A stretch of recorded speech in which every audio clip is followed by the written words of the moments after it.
नमस्कार, मैं हूं वंदना पांडे और आप देख रहे हैं के न्यूज इंडिया। बुलेटिन की शुरुआत बड़ी खबर से करेंगे और बड़ी खबर है देहरादून से। एक बार फिर रफ्तार पकड़ता कोरोना। तो देहरादून से आपको बड़ी खबर बता रहे हैं, जहां पर कोरोना की रफ्तार एक बार फिर से बढ़ गई है और संक्रमण का खतरा फिर से मंडराने लगा है। तो बड़ी खबर आपको देहरादून से बता रहे हैं, जो कोरोना की रफ्तार एक बार फिर से बढ़ गई है। चौथी लहर की आहट से देवभूमि उत्तराखंड फिर से चिंतित नजर आ रहा है और इसके साथ ही कैबिनेट मंत्री सौरभ बहुगुणा कोरोना पॉजिटिव पाए गए हैं और एक बार रफ्तार पकड़ता जा रहा है कोरोना। देहरादून से आपको बड़ी खबर बता रहे हैं, सौरभ बहुगुणा कोरोना पॉजिटिव पाए गए हैं। सौरभ बहुगुणा ने आरटीपीसीआर की जांच कराई थी। जांच के बाद रिपोर्ट में पॉजिटिव पाए गए हैं सौरभ बहुगुणा। इसके साथ ही मंत्री ने उनसे मिलने वालों पर सतर्कता भी बरती है और इसके साथ ही उनसे मिलने के लिए अभी अपील की है कि अभी उनसे ना मिला जाए, क्योंकि वो अभी पॉजिटिव हैं और आरटीपीसीआर की जो जांच की जो रिपोर्ट आई है उसमें वो पॉजिटिव पाए गए हैं। तो देहरादून से आपको बड़ी खबर बता रहे हैं, जहां पर कोरोना की रफ्तार एक बार फिर से बढ़ गई है। तो संक्रमण का खतरा फिर से मंडराने लगा है और आपको ये भी बता दें कि 4 धाम की यात्रा भी शुरू होने वाली है और इससे पहले ही कोरोना की जो रफ्तार है वो बढ़ती नजर आ रही है। तो चिंता की बात अब उत्तराखंड सरकार के लिए बन गई है और सौरभ बहुगुणा, जो कि कैबिनेट मंत्री हैं, कोरोना पॉजिटिव पाए गए हैं और इसके साथ ही उन्होंने आरटीपीसीआर की जांच कराई थी। जांच में वो कोरोना पॉजिटिव पाए गए।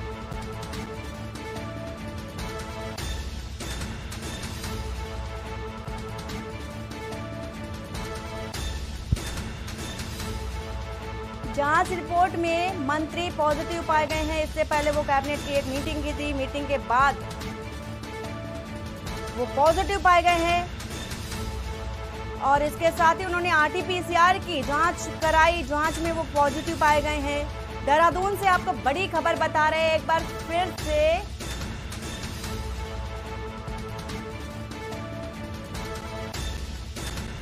कोरोना की जो रफ्तार है एक बार फिर से उत्तराखंड में बढ़ती नजर आ रही है। चौथी लहर की आहट से देवभूमि उत्तराखंड चिंतित नजर आ रहा है और इसके साथ ही कैबिनेट मंत्री सौरभ बहुगुणा कोरोना पॉजिटिव पाए गए हैं। एक बार फिर से रफ्तार पकड़ रहा है कोरोना और इसी खबर को लेकर हमारे साथ संवाददाता हिना आजमी जुड़ी हुई है। हिना, सौरभ बहुगुणा कोरोना पॉजिटिव पाए गए हैं और इसके साथ ही अभी 4 धाम की यात्रा भी होने वाली है। तो एक बड़ा सवाल और अहम सवाल बन जाता है कि क्या कुछ अब किस तरह से निपटेगा। 4 धाम यात्रा भी होने वाली है और इस समय से कैबिनेट मंत्री ही खुद पॉजिटिव पाए जा रहे हैं, तो किस तरह की व्यवस्थाएं अब फिर से की जानी है? जी बिल्कुल वंदना, जिस तरीके से अगर बात करें उत्तराखंड की, तो एक लंबे वक्त से जो है चैन की सांस ले रहा था उत्तराखंड, क्योंकि जो कोरोना के मामले हैं वह नहीं आ रहे थे, शून्य इसका आंकड़ा जा रहा था, लेकिन अचानक से कोरोना रफ्तार पकड़ता नजर आ रहा है। कैबिनेट मंत्री सौरभ बहुगुणा भी जो है पॉजिटिव पाए गए हैं और उन्होंने खुद ही ये जानकारी दी थी, कहा था कि उनकी थोड़ी सी तबियत बिगड़ी थी, जिसके बाद उन्होंने आरटीपीसीआर करवाई, जिसके बाद जो है वो पॉजिटिव आए और इसके बाद उन्होंने अपील की है कि जो भी उनके संपर्क में आए बीते कुछ दिनों से, वो भी अपना जो है ख्याल रखें और अपना जो है टेस्ट करवा लें और एहतियात बरतें। तो वहीं अगर बात करें उत्तराखंड की, तो उत्तराखंड में पिछले 24 घंटे में करीब 16 मरीज आए हैं, जिनमें से राजधानी देहरादून में से जो है 13 मरीज सिर्फ राजधानी देहरादून की है। तो ये बहुत बड़ी चिंता जनक बात है।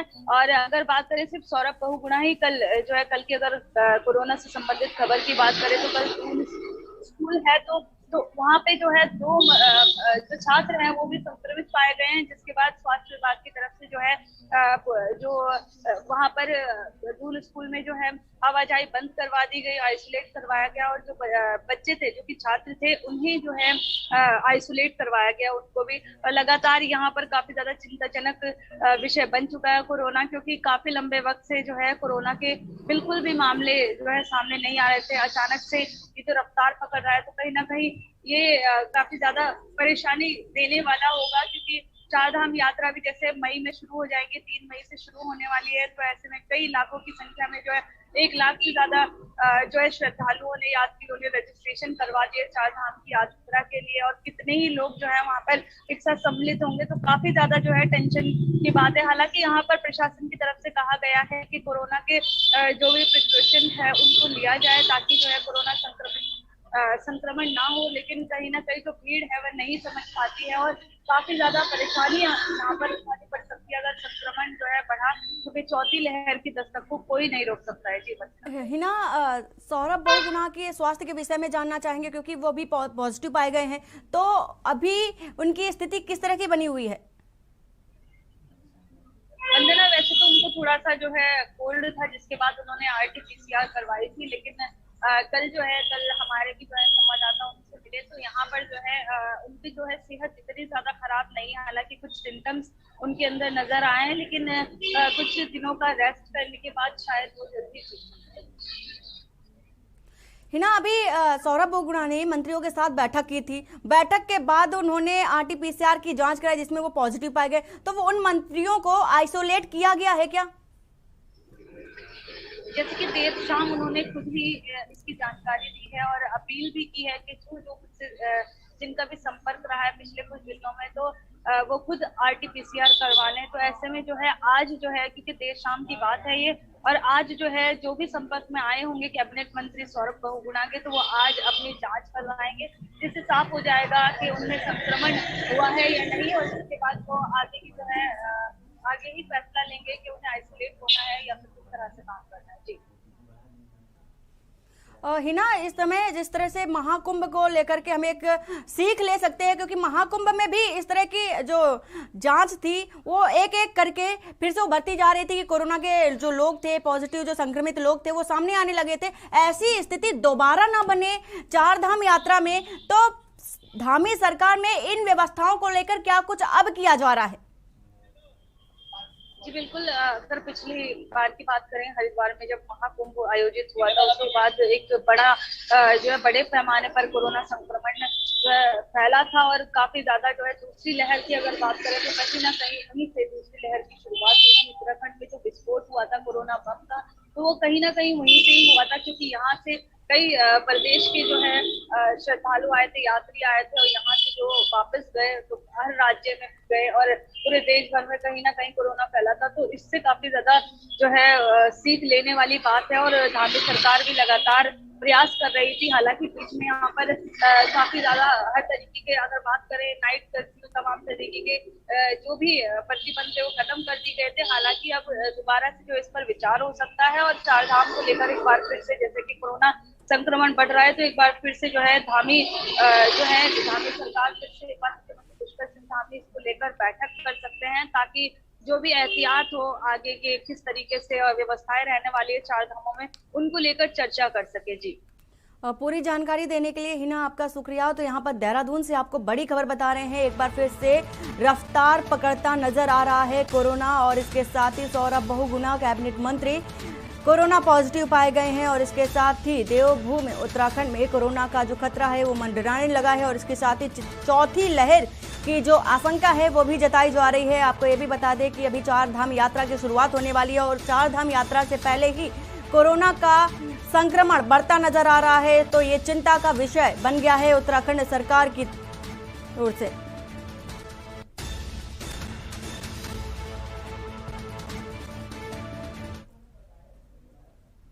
डोईवाला से खबर आ रही है, जहां पर 15 दिन चला बाहरी और किराएदारों का पुलिस सत्यापन। डोईवाला से आपको खबर बता रहे हैं, जहां पर बिना सत्यापन के रह रहे लोगों पर सत्यापन कराया जा रहा है, और 64 लोगों के साथ मकान मालिकों पर जुर्माना भी लगाया जा रहा है। वसूले 6,24,000 रुपए, और 15 दिन बाहरी और किराएदारों का पुलिस सत्यापन चलाया जा रहा है। 600 लोगों का पुलिस सत्यापन किया गया है, और बिना पुलिस सत्यापन के रह रहे लोगों पर अब सत्यापन किया गया है। तो डोईवाला से आपको खबर बता रहे हैं, जहां पर सत्यापन कराया जा रहा है बाहरी लोगों को, और इसके साथ ही जो किराए में रह रहे लोग हैं उनका भी सत्यापन कराया जा रहा है।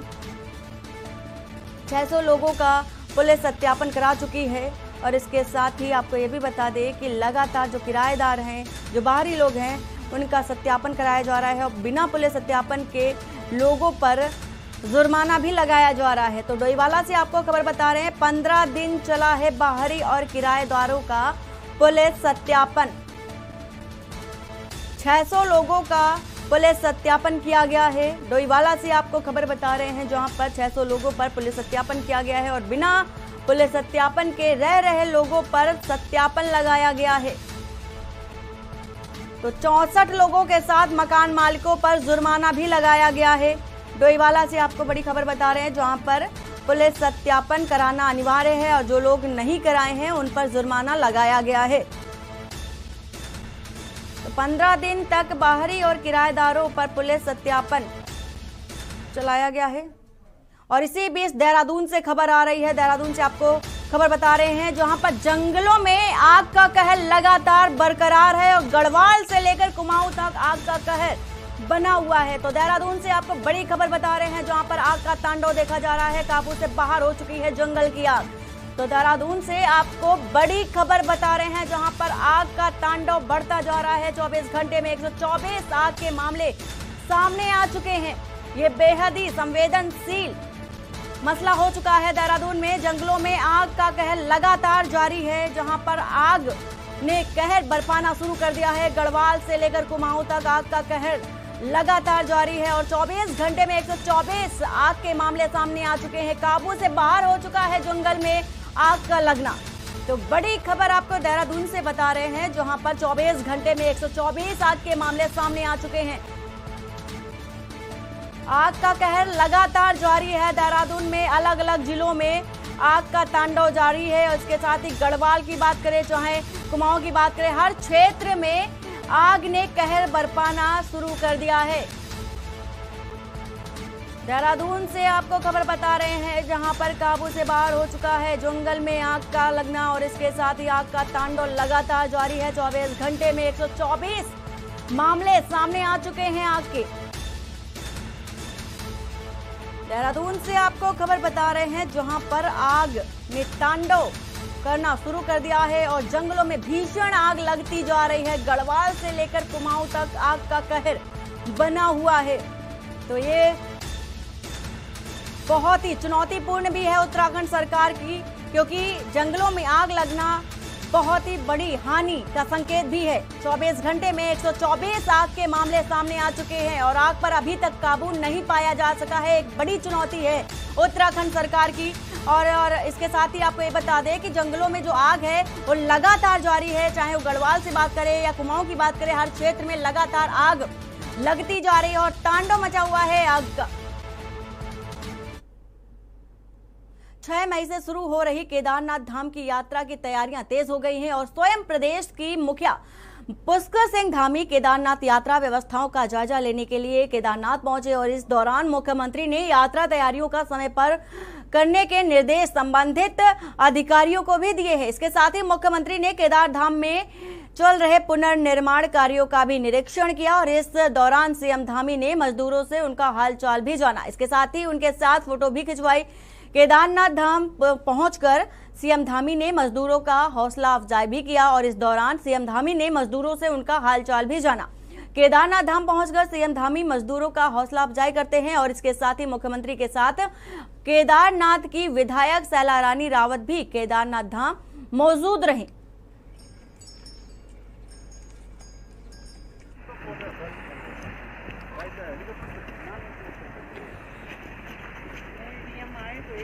क्या मांगू मैं तुमसे भोले, तुमने सब कुछ।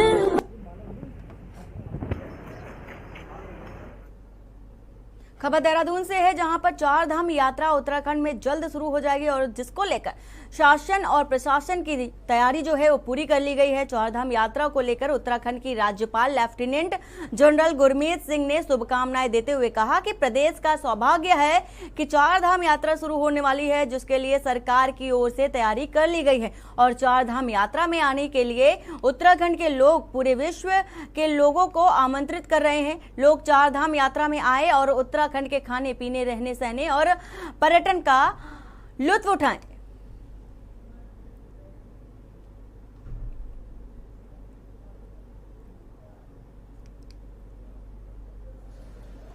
सबसे पहले तो मैं कहूंगा कि ये उत्तराखंड का सौभाग्य है, देवभूमि का सौभाग्य है कि 4 धाम यात्रा शुरू होने वाली है और प्रदेश ने हर एक तैयारी कर ली है। और मैं तो पूरे विश्व को कहूंगा कि आप आइए और 4 धाम यात्रा में जो धार्मिक, टूरिज्म और इसके अलावा जो एडवेंचर, माउंटेनिंग और टूरिज्म का जो लुत्फ है वो उठाए। उत्तराखंड की राजनीति में तब भूचाल आ गया जब लैंसडाउन के भाजपा विधायक महंत दलीप रावत ने पूर्व आयुष, श्रम और वन मंत्री पर भ्रष्टाचार के आरोप लगाते हुए मुख्यमंत्री पुष्कर सिंह धामी पर लिखित शिकायत की। और इसके साथ ही वही लैंसडाउन विधायक का कहना है कि मेरी शिकायत पूर्व मंत्री हरक सिंह रावत के खिलाफ ही नहीं बल्कि मंत्री हरक सिंह रावत के पास जितने विभाग रहे उन सब की जांच होनी चाहिए। उन्होंने कहा कि इन सभी विभागों में अधिकारी और कर्मचारी भी भ्रष्टाचार में लिप्त हैं, जिसकी जांच होनी चाहिए। स्वास्थ्य विभाग, हमारा विकास विभाग और सारे ग्रामवासी हम यहाँ पे क्या इस सब के लिए हमारा स्वास्थ्य विभाग, हमारा विकास विभाग और सारे ग्रामवासी हम परिवार के लोगों ने या परिचितों ने आयुष्मान कार्ड नहीं बनाया हो, यहाँ पे क्या इस सब के लिए हमारा स्वास्थ्य विभाग। और यहाँ रुकते एक छोटे से ब्रेक के लिए, जल्द हाजिर होते हैं। आप देख रहे हैं के न्यूज, खबरों का सारथी। देखें कौन नया खिलाड़ी आया है।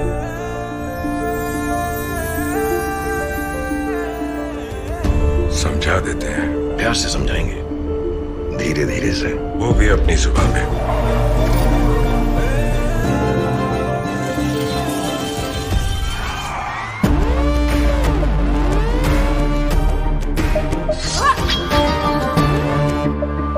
ये तो अपनी जुबान है।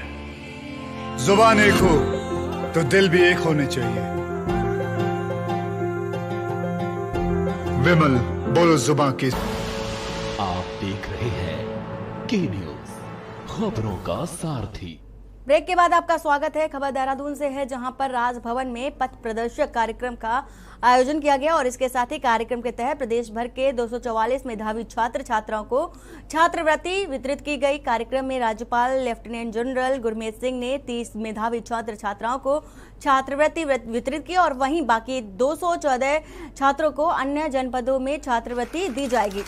कार्यक्रम में शिक्षा मंत्री धन सिंह रावत, लैंसडाउन विधायक दिलीप रावत और छात्रों के अभिभावक मौजूद रहे। कार्यक्रम के बाद शिक्षा मंत्री धन सिंह रावत ने कहा कि गरीब छात्र और छात्राओं को राज्यपाल द्वारा सराहनीय कार्य भी उन्हें सराहना भी दी गई। और इसके साथ ही आपको ये भी बता दें कि प्रदेश का नाम रोशन कर रहे, साथ ही महिला सशक्तिकरण के तौर पर भी छात्र अग्रसित है। व्यायाम से स्वास्थ्य, लंबी आयु, बल और सुख की प्राप्ति होती है। निरोगी होना परम सौभाग्यपूर्ण है। विश्वविद्यालय की छात्राओं द्वारा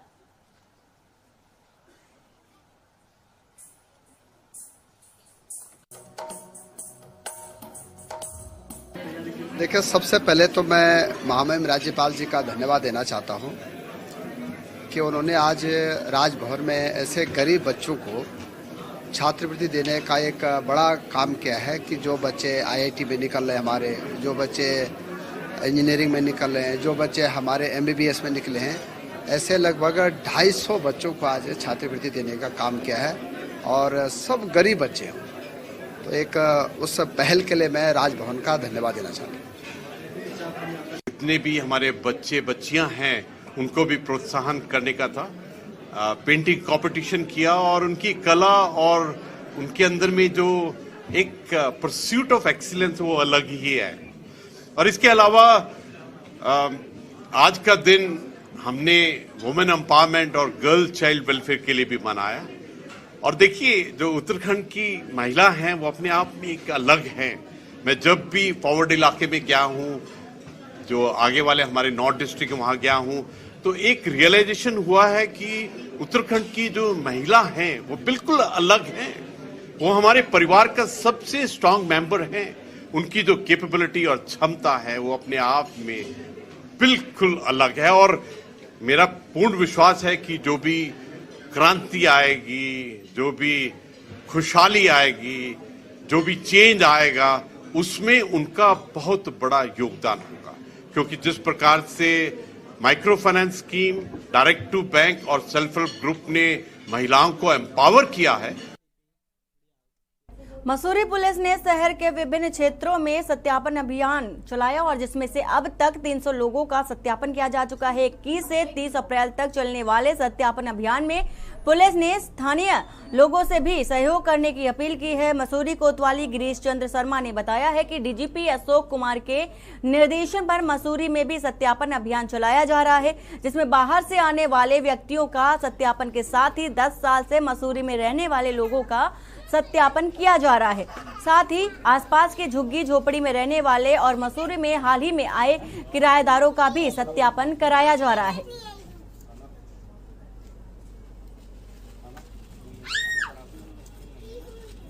उत्तराखंड सरकार की नीति के तहत हमारे पुलिस मुख्यालय से श्रीमान पुलिस महानिदेशक उत्तराखंड महोदय द्वारा एक अभियान चलाया गया है, जो जनपद देहरादून में डीआईजी महोदय के द्वारा संचालित किया जा रहा है, जिसमें सभी थानों को ये निर्देश दिए गए हैं कि 21 तारीख से लेकर के और ये 10 दिन का एक सत्यापन अभियान चलाया जाए, जिसके तहत थाना मसूरी में अब तक लगभग 300 लोगों के सत्यापन किए गए हैं, जिसमें हमारे द्वारा उनके जो बाहरी लोग हैं, किराएदार हैं या होटलों में काम करने वाले, रिक्शा चलाने वाले, नेपाली मजदूर और जो या बस्तियों में अभी जो किराए पर आए हैं ऐसे संदिग्ध लोग, उनके डाटा इकट्ठा किया गया है और जहाँ के भी वो रहने वाले हैं उन संबंधित थानों को और संबंधित जिलों को हमारे द्वारा उनकी जानकारी भेजी जा रही है।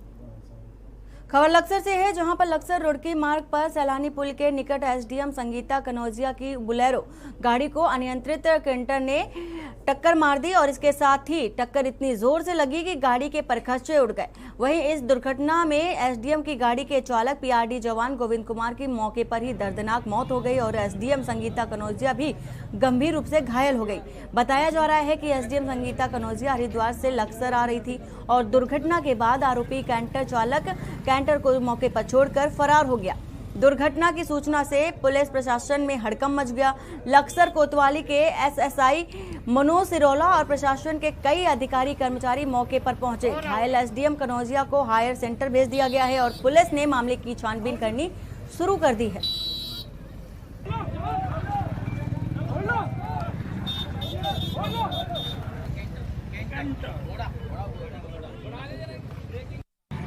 ये एक दुर्भाग्यपूर्ण घटना घटी है अभी कुछ देर पहले। एसडीएम साहिबा गुड़की से लक्सर को आ रही थी तो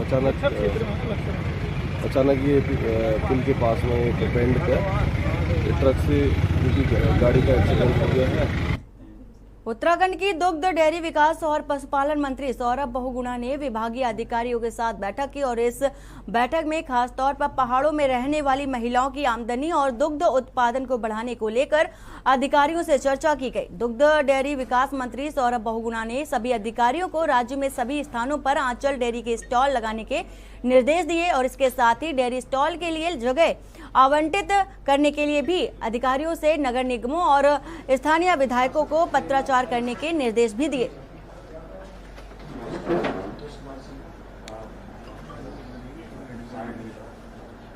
तेरह जिलों के जितने भी हमारे जीएम्स हैं सबकी आज बैठक बुलाई है और सारे हमारे अधिकारीगण हैं और कुछ समस्याएं जो देखने को मिली हैं, जो हमारा एक लक्ष्य है कि पर्वतीय क्षेत्रों का रोजगार से कैसे जोड़ा जाए, युवाओं को, महिलाओं को सशक्त कैसे बनाया जाए, उस पर कुछ प्लानिंग हो रही है। क्योंकि हमारी जो पुरानी 5 साल की कुछ पॉलिसीज थी उसमें हम युवाओं को और खास करके जो हमारे पर्वतीय क्षेत्र की जो हमारी मातृशक्ति है, कुछ जिलों में बहुत अच्छी तरीके से हम उनको जोड़ पाए, कुछ जिलों में नहीं जोड़ पाए हैं।